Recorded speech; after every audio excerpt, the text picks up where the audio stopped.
Well, good morning. Good morning. Good morning, Proverbs 31 women. How y'all doing this morning? Hello, virtuous women. Y'all feeling good this morning? I must say that I am extremely humbled to be here before you today.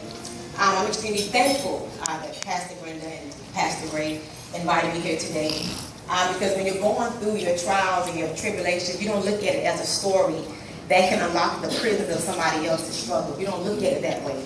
And you just go through it not realizing that it's really a test. And so there's so much that I can share, guys, about my life that would awe you, because I don't look like what I've been through. All right. I may have to repeat that just one more time. Can you look to your neighbor and say, I don't look like what I've been through? Turn to the other side and say, I just don't look like what I've been through. just don't look like what I've been through. Amen, amen. Well, guys, you know, on yesterday, I went and got my hair done, and I was praying like, okay, Spirit, let me know what is it that you need me to share with these ladies. I didn't know what to expect. And I just kept hearing the Spirit say, talk about your journey and your story and your struggle of fighting.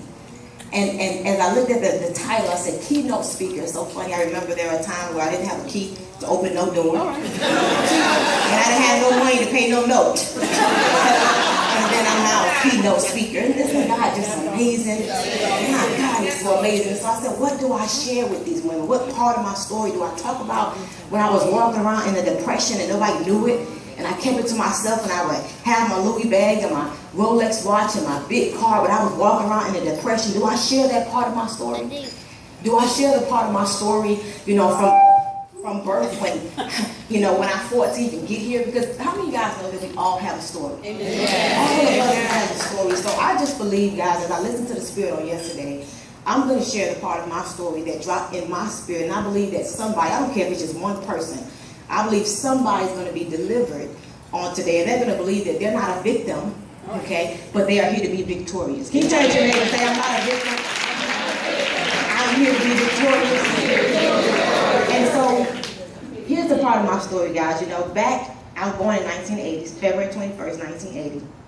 And it's so amazing how, when you think about each and every one of us, do you guys know, and I know we got some children in the room, so I'm going to try to keep it real clean. But do you all know that during, how do I put it, when you were being created, y'all got me on that? All right. Between 2 million and 5 million sperm cells was released.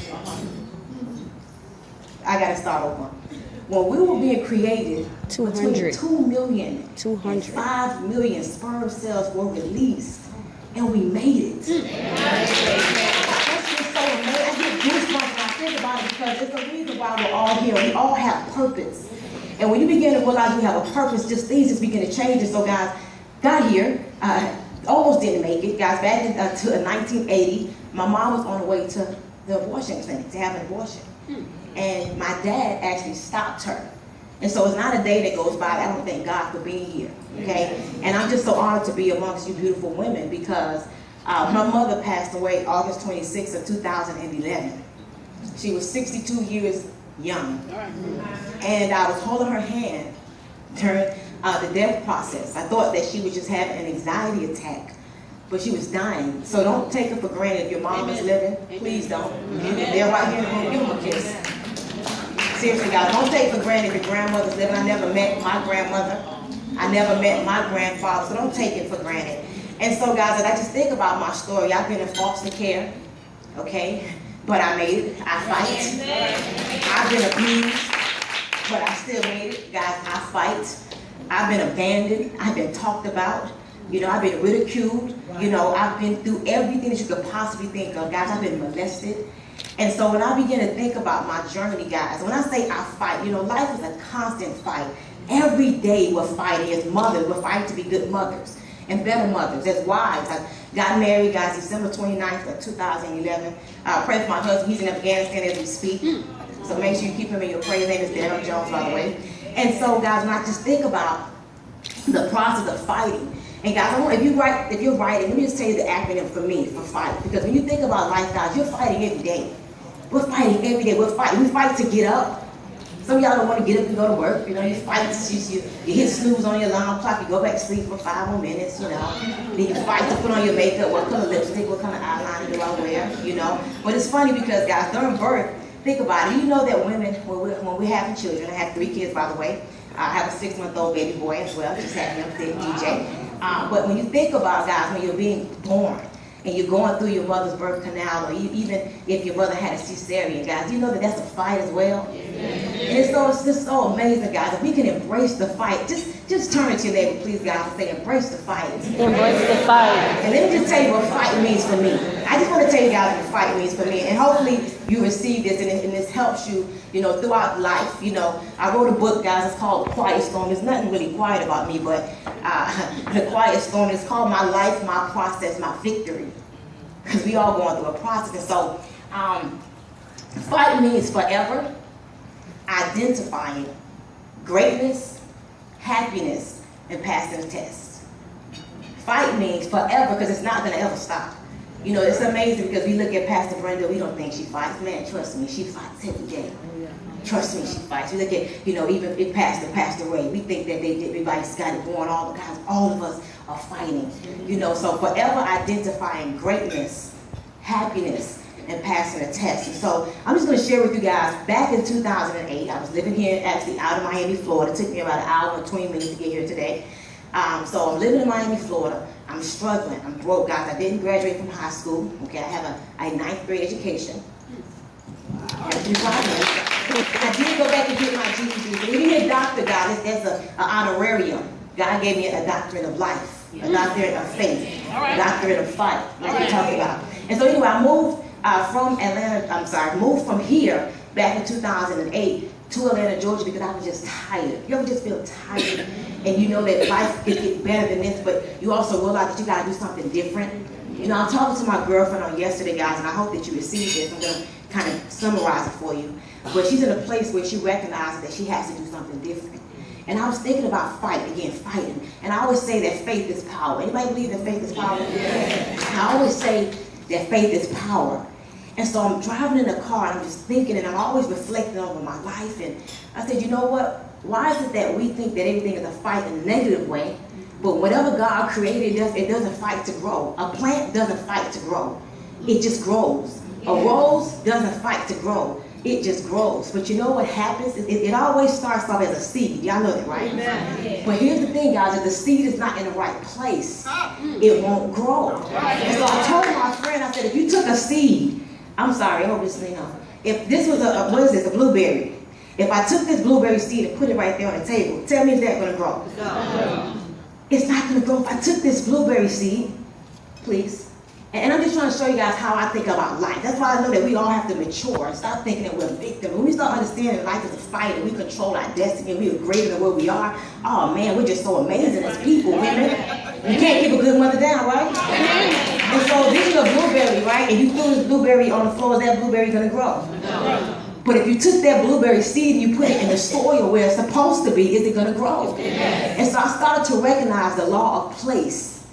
And back in 2008, I didn't even know what I was doing, guys. Mind you, I don't know what I'm doing. I'm just tired. I just was tired of being broke.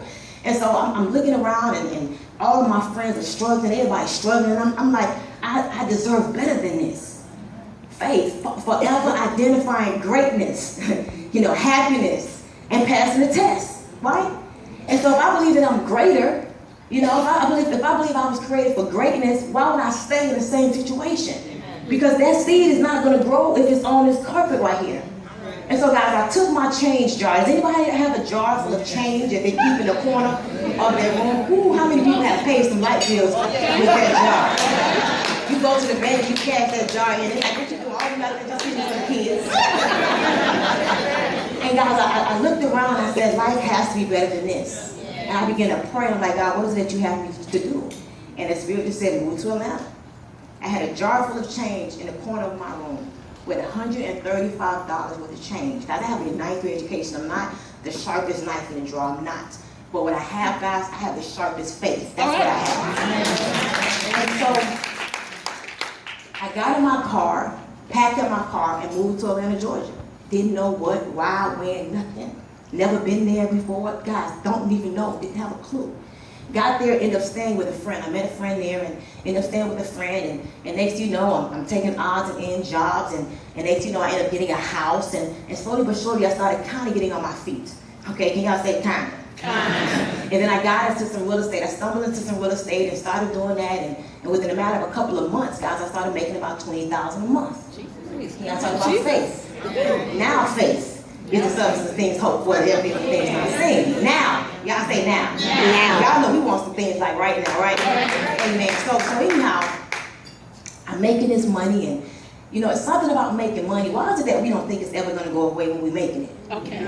Y'all know what I'm talking about. Until it's gone, you start thinking about, Lord, why I bought that food right there? Why was that bag? I didn't have to get that expensive $2,000 weave job. Y'all know what I'm talking about. You start thinking about all the stupid stuff you did when you don't have the money. Can I take this back? Can I take that back? Can I do all this stuff? Anyway, guys, I'm making $20,000 a month and thinking that life was going to be great, and just started making some really, really dumb decisions. And guys, I looked up and I was broke again. Because the real estate market, what? Crashed back in 2008. At this time, I had my disabled mother to take care of. You know, I had my first child at 15. At that time, he was about 12 years old. You know, I had my daughter. You know, she was about 9 years old. And we're broke. Guys, I'm talking about broke. I was so broke to the point where I would be in my bed, just depressed and crying. And I didn't want to kill myself, but there were days I was like, Lord, I don't even want to wake up. Anybody ever felt, and you don't have to raise your hand. You know what I'm talking about. You're not going to kill yourself. You ain't that crazy. Okay? But sometimes you say, I don't care if I don't wake up. Because it's just that hard. It gets that hard. And you just don't see a way out. Because you just can't see a way out. So I remember days laying in my bed. And all I could do was pray. You know, sometimes that's all you know what? All the time that's all you should do. But when you get down in your luck, that's when you realize that's all you should do. Y'all know that's up now too. Right? So I'm sitting in there just praying. At this time, my life was just about to get cut off. You know, I'm working this job, making $13 an hour, a dead-end job. Barely had time to spend with my kids. I used to eat lean cuisines for lunch. And hey, can you pick me up? I'll give you $10 this week. And I'm just broke, guys. Broke in everything together. Came home one day to, you know, turn on the water, guys, and the water was off. I remember days having to go to the gym and take a bath. Oh, Lord. Going to the gym acting like I had to work out just to take a bath. But my kids never knew this was happening. That's why women, you can't keep a good mother down. So you gotta learn how to keep certain things for your kids. And so my kids didn't know I was going through this, and so I just started praying, God, send me something. This time I don't want a job. Or, you know, I got over praying for a man to come save me. Y'all know we used to pray for that too. Some of y'all still praying for that. You know, but I wanted something to come to me. I wanted to be the great one. I wanted to change. I just was like, you know what, I wanted to do anything within measure, with integrity. And guys, God dropped something in my lap. And you know what I did? I got out of fear. Because what happens is that a lot of us, when we're broken, and we look in the mirror, we see ourselves as that particular situation.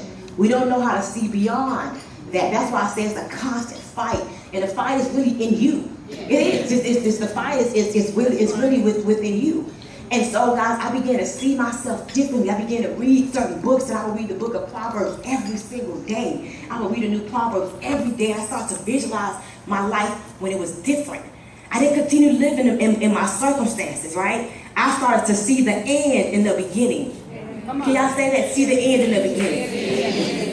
Can you say it one more time? See the end in the beginning. See the end in the beginning. One more time. See the end in the beginning. See the end in the beginning. So where you are right now, guys, is not the end. That's the thing that's so beautiful. If it was the end, you would die. Y'all know that, right? And I'm not a pastor, a preacher, but I'm just saying, when your time is over, you're going to die. Y'all know that, right? And so anyhow, something came to me, and I didn't know what I was doing, and something said, try it. I remember sitting there, the guy was talking about the opportunity, and it's in network marketing, by the way, and he's talking about it, and all I could think in my head was scam. Mind you, I had $5 to my name, no water in my house, my home was in foreclosure, and my car just got repossessed.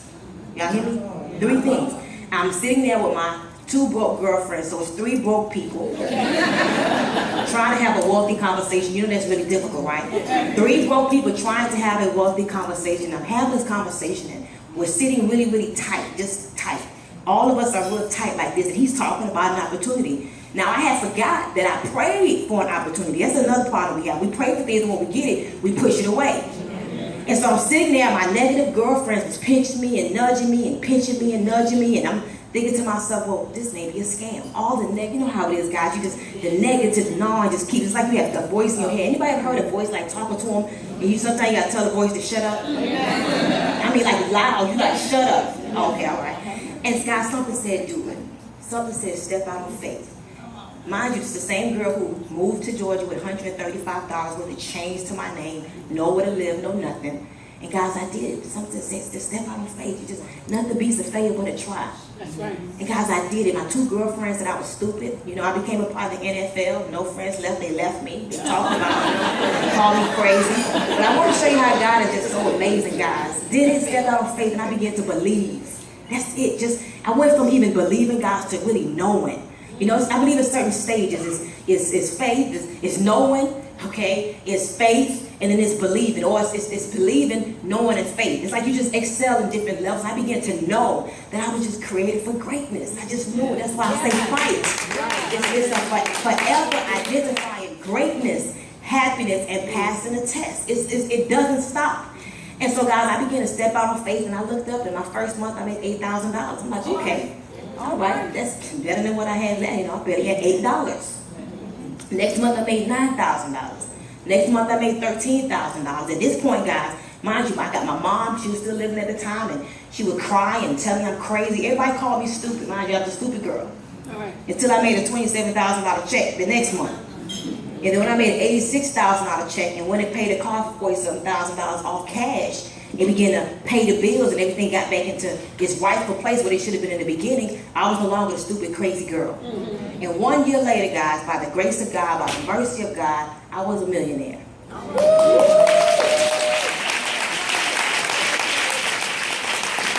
so I share my story with you, not to impress you, not to brag, not to boast, but to share with you that how you start is not how you have to finish. I gotta say that one more time. How you start is not how you have to finish. Can we all stand up real quick before we're gonna go ahead and end this in a minute? Well, guys, I did bring my book. I don't normally bring my book. I don't know why, but I bought my book. It's an amazing story. I know that Pastor Brenda and Pastor Ray have a mission to feed millions of people. And so what I'm gonna do is, the book is on sale for $19, guys. I'm gonna take $5 of it and give the proceeds back to Pastor Brenda as well as Pastor Ray to complete their mission. But if you didn't receive anything from me, ladies, on today, I just pray that you receive this one message. Life is a constant fight. And gentlemen, I'm so sorry, gentlemen. Y'all just in the house today. I'm sorry. Hello, gentlemen. How y'all doing? Did y'all hear the story about Michelle Obama? Can I tell the story real quick, Pastor Brenda? Go ahead. Please. Okay, so real quick, and don't sit down, y'all. Stand up. So Michelle Obama and Barack Obama went to a restaurant. Anybody heard that story? Good. Okay, good. Went to a restaurant, and so happened the restaurant was Michelle Obama's high school ex-boyfriend's restaurant. Really nice 5-star. If Obama's going there, y'all know it's the bomb, right? Nice 5-star restaurant, and the gentleman asked, Obama, can I talk to your wife? He's the owner. And Obama was like, sure. Michelle said, honey, can I go talk to this guy? Sure. They started speaking. He was just telling her how happy he was for her and all this good stuff. And he looked at her and said, I want you to know that if you would have married me, all of this could have been yours. It's a nice restaurant. Y'all ready for this, ladies? She looked at him and said, no. If you would have married me, you would have been the president.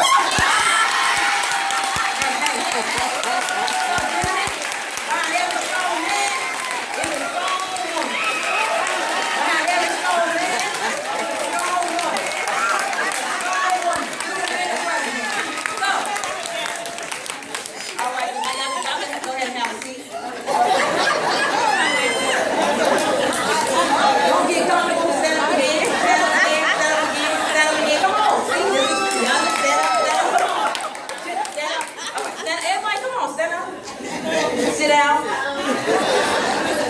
Stand up. Breathe fall down. Breathe up. Sit down. I want you to say, I fight. I fight. When you sit down, when you get up, say, I fight, all right?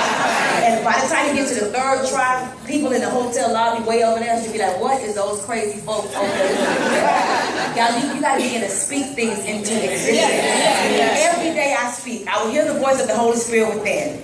I will lead and not follow. I will create and not destroy. I am a force for good. I am a leader. I defy the odds. I set new standards. I am the head and not the tail. I am the lender and not the borrower. I am loved by God. I am chosen by God. I am protected by God. I am blessed in the city. I am blessed in the field. I am blessed as I go. I am blessed as I come. Everything I touch shall turn to gold. No weapon formed against me shall prosper. No weapon formed against me shall prosper. And every tongue that rises against thee in judgment shall be condemned. I am the head and not the tail.